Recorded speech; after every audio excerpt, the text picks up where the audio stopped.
7 अक्टूबर 2023 को जब हमास ने इजराइल के ऊपर सबसे बड़ा हमला किया था, उस वक्त वो हिजबुल्लाह ही था जो सबसे पहले हमास का रक्षा कवच बनकर सामने आया था। उस वक्त हिजबुल्लाह ने उत्तरी इजराइल पर ड्रोन, रॉकेट और मिसाइल हमले शुरू किए थे। यहाँ तक कि हिजबुल्लाह के जासूसी ड्रोन इजरायली सैन्य अड्डों की खुफिया जानकारी भी ले उड़े थे।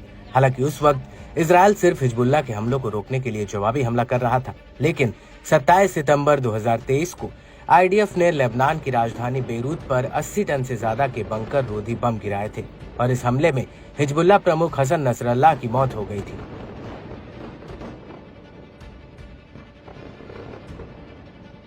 और इसके बाद आईडीएफ ने नसरल्लाह के उत्तराधिकारी सैयद हाशेम सैफुद्दीन को भी ढेर कर दिया था।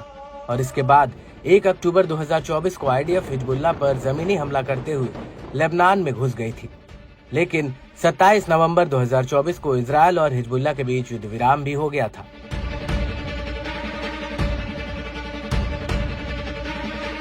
हालांकि युद्ध रुकने के बाद ये नहीं पता चला था कि नसरल्लाह और सैफुद्दीन का अंतिम संस्कार किया गया है या नहीं, लेकिन उस वक्त हिजबुल्लाह ने कहा था कि उसने नसरल्लाह का अंतिम संस्कार कर दिया था।